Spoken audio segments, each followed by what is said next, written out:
വളരെ ലൈറ്റ്നിങ് ആയിട്ടുള്ള അറ്റാക്ക്, വളരെ പെട്ടെന്ന് നടത്തുന്ന ഒരു സർവ്വതലത്തെയും വ്യാപിക്കുന്ന തരത്തിലുള്ള ആക്രമണം നടത്തുന്നത് ഇസ്രായേലിന്റെ ഒരു ശൈലിയാണ്. അത് 1948-ലും 1967-ലും 1973-ലും ഒക്കെ നമ്മൾ കണ്ടതാണ് ആ ഒരു ശൈലി. അതായത് പെട്ടെന്ന് ഈ എല്ലാ മേഖലയിലേക്കും എത്തുന്ന തരത്തിലുള്ള വ്യാപകമായ ആക്രമണം നടത്തുക എന്നുള്ളതാണ്. അതായത് ഈ ശത്രുവിനെ ഞെട്ടിക്കുന്ന തരത്തിലുള്ള ആക്രമണം നടത്തുന്ന ഒരു ശൈലി ഇസ്രായേലിന്റെ ആക്രമണ ശൈലിയാണ്.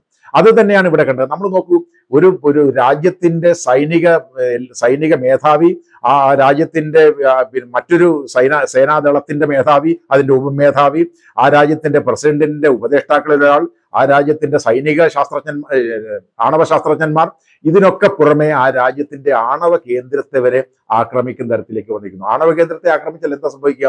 ആണവ കേന്ദ്രത്തെ ആക്രമിച്ചാൽ ആണവ വികിരണം ഉണ്ടായാൽ അത് ആ രാജ്യത്തൊന്നും ഒതുങ്ങി നിൽക്കില്ല, അയൽ രാജ്യങ്ങളിലേക്ക് കൂടി പടരും. അതുകൊണ്ട് അത് തിരിച്ചറിഞ്ഞുകൊണ്ടാണ് ഈ ഇന്റർനാഷണൽ അറ്റോമിക് എനർജി ഏജൻസിയുടെ ഡയറക്ടർ ജനറൽ ആയിട്ടുള്ള റഫായൽ ഗ്രോസി ഇസ്രായേലിനെ കുറ്റപ്പെടുത്തിക്കൊണ്ട് പറഞ്ഞു, ഇസ്രായേൽ നടത്തിയ ഈ ആണവ കേന്ദ്രത്തിനെതിരെയുള്ള ആക്രമണം വളരെ തെറ്റായിട്ടുള്ള ആക്രമണമാണ്, ഒരു രാജ്യവും അത്തരം പ്രവർത്തനങ്ങളിൽ ഏർപ്പെട്ടുകൂടാന്നാണ്.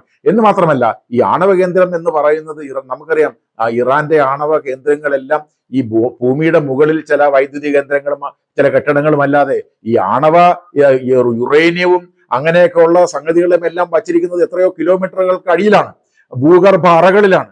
ആ അറകൾക്ക് ഒരു കുഴപ്പവും സംഭവിക്കത്തില്ല സാധാരണഗതിയിൽ ഒരു ആക്രമണം നടത്തിയാൽ. അതിന് ഈ ബങ്കർ ബസ്റ്റർ പോലെയുള്ള അത്യന്താധുനികങ്ങളായിട്ടുള്ള ബോംബുകൾ ഉപയോഗിച്ചാൽ മാത്രമേ അത് എന്തെങ്കിലും തന്നെ വരുത്താൻ കഴിയൂ. അങ്ങനെ തന്നെ ചെയ്യുന്നത് ആത്മഹത്യാപരമാണ്, കാരണം ആണവ ഭീകരണം ഉണ്ടാകും. അപ്പോ ഈ നിലവിലുള്ള ആക്രമണത്തിൽ നതാൻസ് എന്ന് പറയുന്ന ആണവ കേന്ദ്രത്തിന് നേരെയാണ് ആക്രമണം നടത്തിയത്. ആ കേന്ദ്രത്തിന്റെ മുകളിലുള്ള കുറെ ബിൽഡിങ്ങുകളൊക്കെ തകർന്നിട്ടുണ്ട്. അവിടെ വൈദ്യുതി ഉൽപാദന കേന്ദ്രത്തിന്റെ കേടുപാടുകളൊക്കെ വന്നിട്ടുണ്ട് എന്നുള്ളതല്ലാതെ ആണവ കേന്ദ്രത്തെ തകർക്കാൻ അവർക്ക് കഴിയില്ല. അപ്പൊ അങ്ങനെ, അതായത് ആണവ കേന്ദ്രം തകർക്കുക എന്ന് പറയുന്നത് ഒരുപക്ഷെ സിംബോളിക് ആയിട്ട് ഞങ്ങൾക്ക് ആണവ കേന്ദ്രത്തെ വരെ ആക്രമിക്കാൻ കഴിയും എന്ന് കാണിക്കുന്നതിന് വേണ്ടിയിട്ടാവാം. അല്ലാതെ ആണവ കേന്ദ്രത്തെ ഈ പറഞ്ഞ തരത്തിൽ അവർ ഉദ്ദേശിക്കുന്ന കണക്ക് തകർക്കുക എന്ന് പറയുന്നത് ഈ യുദ്ധത്തിലൂടെ സാധ്യമാണെന്ന് എനിക്ക് തോന്നുന്നില്ല.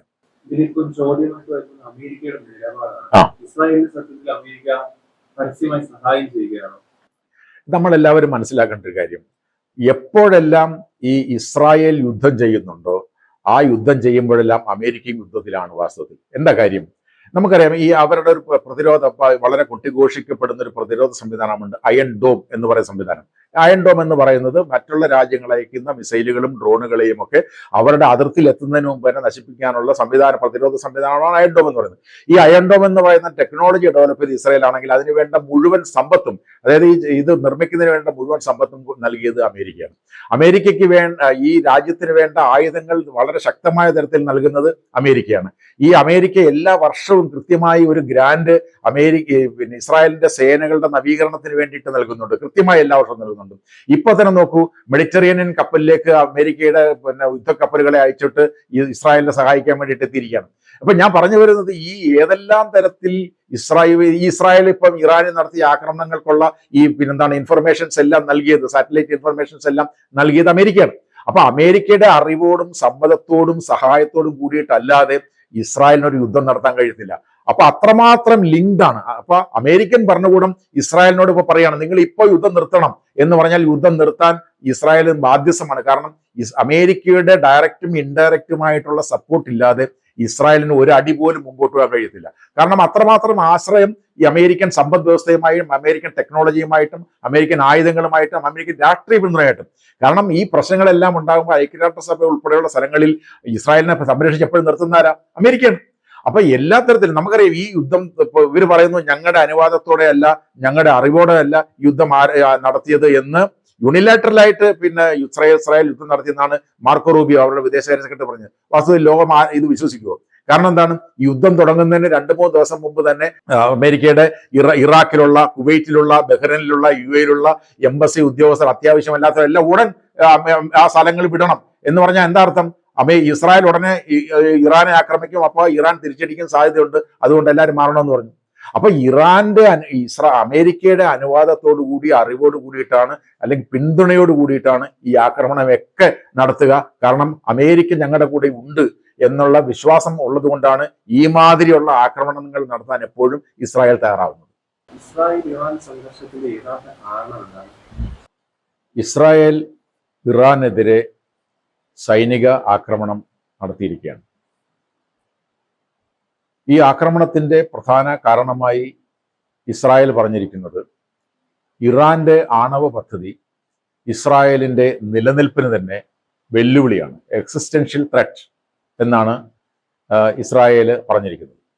അപ്പോൾ ഈ ഇറാന്റെ ആണവ പദ്ധതി ഈ തരത്തിൽ പുരോഗമിച്ചു കഴിഞ്ഞാൽ അവർ ആണവ ബോംബ് ഉണ്ടാക്കുകയും അങ്ങനെ ആണവ ബോംബ് ഉണ്ടാക്കി കഴിഞ്ഞാൽ ഇസ്രായേലിനെ അംഗീകരിക്കാത്ത രാജ്യമായ ഇറാൻ അതിനെതിരെ ഇസ്രായേലിനെതിരെ അത് ഉപയോഗിക്കുകയും അത് അവർക്ക് വെല്ലുവിളിയായി തീരുകയും ചെയ്യും എന്ന പേരിലാണ് ഈ ആക്രമണം ഉണ്ടായിരിക്കുന്നത്. വാസ്തവത്തിൽ ഇതിൽ എത്രമാത്രം ശരിയുണ്ട്, ഇപ്പോൾ ഈ ആക്രമണം അതിൻ്റെ പേരിൽ നടത്താൻ ഇറാന് അർഹതയുണ്ടോ, അത് ശരിയാണോ മുതലായ വിഷയങ്ങൾ കൂടി ഇതിനകത്ത് വളരെ ഗൗരവതരമായിട്ടുണ്ട് എന്ന് നമുക്കറിയാം. നമുക്കെല്ലാവർക്കും അറിയുന്നത് പോലെ ഈ പ്രശ്നം കഴിഞ്ഞ ഏറ്റവും ചുരുങ്ങിയത് ഒരു 10-15 വർഷമായി നമ്മുടെ അന്തർദേശീയ തലത്തിൽ ശക്തമായി നിൽക്കുന്ന പ്രശ്നമാണ്. 2015 ആ പ്രശ്നത്തിനൊരു താൽക്കാലിക പരിഹാരമുണ്ടായതാണ്. ഒബാമയുടെ നേതൃത്വത്തിൽ നടന്ന ചർച്ചയുടെ ഫലമായി ഇറാൻ ആണവ കരാർ ഒപ്പിട്ടുകൊണ്ട് അന്തർദേശീയ നിയമങ്ങളെയും അന്തർദേശീയ മര്യാദകളെയും പാലിച്ചുകൊണ്ട് അന്തർദേശീയ പരിശോധനകളെ അംഗീകരിച്ചുകൊണ്ട് ഇറാൻ മുന്നോട്ട് പോകാമെന്ന് സമ്മതിക്കുകയും അങ്ങനെ കരാറാവുകയും ചെയ്തതാണ്. അത് കൃത്യമായി തുടർന്നുകൊണ്ട് വന്നപ്പോൾ 2017 അധികാരത്തിൽ വന്ന ഡൊണാൾഡ് ട്രംപിന്റെ ഒന്നാം ഭരണകാലത്ത് 2018 അദ്ദേഹം ഈ ആണവ കരാറിൽ നിന്ന് പിന്മാറിക്കൊണ്ട് ഇറാനെതിരെ കൂടുതൽ ഉപരോധങ്ങൾ നടത്താൻ തുടങ്ങിയതോടു കൂടിയിട്ടാണ് ഈ പ്രശ്നങ്ങൾ ഇപ്പോഴത്തെ അവസ്ഥയിലേക്കുള്ള കാര്യങ്ങൾ എത്തിച്ചേർന്നതെന്ന് നമുക്ക് എല്ലാവർക്കും അറിയാം. എന്നാൽ രണ്ടാമത്തെ തവണ ട്രംപ് അധികാരത്തിൽ വന്നപ്പോൾ അദ്ദേഹം ഇപ്പോൾ ഈ ജനുവരി മാസം അധികാരം ഏറ്റെടുത്തതിന് ശേഷം ഈ കഴിഞ്ഞ ഏപ്രിലിൽ അദ്ദേഹം പറഞ്ഞു, ഇറാൻ ആണവ കരാറുമായി ബന്ധപ്പെട്ട് അദ്ദേഹം പറഞ്ഞു, നിങ്ങൾക്ക് ഞാൻ 60 ദിവസം തരികയാണ്. ഈ 60 ദിവസത്തിനുള്ളിൽ കാര്യങ്ങൾ ചർച്ച ചെയ്ത് ഈ കാര്യത്തിൽ ഒരു സമവായത്തിൽ തീരുമാനത്തിലെത്തണമെന്ന് പറഞ്ഞു. നമുക്ക് എല്ലാവർക്കും അറിയാവുന്ന പോലെ ഇത്തരം കാര്യങ്ങൾ കഴിഞ്ഞ 2015 എത്തിയ ഈ ഇറാൻ ആണവ കരാറിന് 2-3 വർഷം നീണ്ടു നിന്ന ചർച്ചകളുടെ ഒടുവിലാണ് ഒരു കരാറിലായത്. ഈ പ്രശ്നത്തെ സംബന്ധിച്ച് ഒരു 60 ദിവസം കൊണ്ട് കരാറിൽ എത്തിച്ചേർന്നോളണം എന്നൊക്കെ ഒരു രാജ്യം പറയുന്നതിന്റെ ലോജിക്ക് എന്താണെന്ന് എനിക്ക് വാസ്തവത്തിൽ മനസ്സിലാവുന്നില്ല.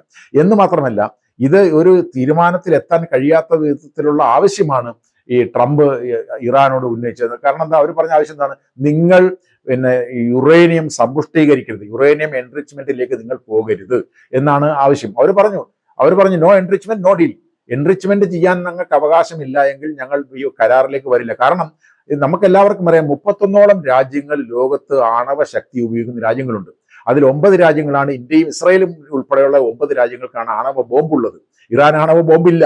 അപ്പോൾ അങ്ങനെ, അതായത് ഈ ന്യൂക്ലിയർ ടെക്നോളജി ഡെവലപ്പ് ചെയ്ത രാജ്യങ്ങളെല്ലാം അവരുടെ വൈദ്യുതി ഉൽപ്പാദിപ്പിക്കുന്നതിനും മറ്റുമൊക്കെ അത് ഉപയോഗിക്കുന്നുണ്ട്. അപ്പോൾ അങ്ങനെ ഉപയോഗിക്കാനുള്ള അവകാശം പോലും നിഷേധിക്കുന്ന ഒരു എഗ്രിമെന്റിലേക്ക് വരാൻ തയ്യാറല്ല എന്ന് പറഞ്ഞുകൊണ്ടുള്ള ചർച്ചകളാണ് കഴിഞ്ഞ 60 ദിവസത്തിനുള്ളിൽ 5 റൗണ്ട് ചർച്ച ഒമാനിലും റോമിലും ഒക്കെ വെച്ച് നടന്നു. ഈ 15-ാം തീയതി ജൂൺ മാസം 15-ാം തീയതി 6ാം മണ്ഡ ചർച്ച നടക്കാൻ ഇരിക്കവെയാണ് വാസ്തവത്തിൽ ഈ 60 ദിവസം കഴിഞ്ഞു എന്നതിന്റെ പേരിലും അതുപോലെ തന്നെ 2 ദിവസം മുമ്പ് ഈ അന്തർദേശീയ തലത്തിൽ ആണവ ഊർജവുമായി ബന്ധപ്പെട്ട ആണവ സമാധാനം നിലനിർത്തുന്നതിന് വേണ്ടി പ്രവർത്തിക്കുന്ന ഇന്റർനാഷണൽ അറ്റോമിക് എനർജി ഏജൻസിയുടെ ഒരു ബോർഡ് ഓഫ് ഗവർണേഴ്സിന്റെ മീറ്റിംഗ് നടന്നു. അവരതിനകത്ത് പറഞ്ഞൊരു കാര്യമുണ്ട്, കഴിഞ്ഞ 20 വർഷമായി ഞങ്ങൾ ഇത് വാച്ച് ചെയ്തുകൊണ്ടിരിക്കുകയാണ്. ആ 20 വർഷത്തിൽ ആദ്യമായി ഇറാനിൽ ഈ ആണവ സമ്പുഷ്ടീകരണത്തിന്റെ കാര്യത്തിൽ ചില മാറ്റങ്ങൾ ഞങ്ങൾ കാണുന്നുണ്ട് എന്ന് അവരെ പറയുകയും അതുകൂടി മുഖവിലേക്ക് എടുത്തുകൊണ്ടാണ് ഈ ഇറാനെതിരെ ഇപ്പോൾ ആക്രമണം നടത്തിയിരിക്കുന്നത്.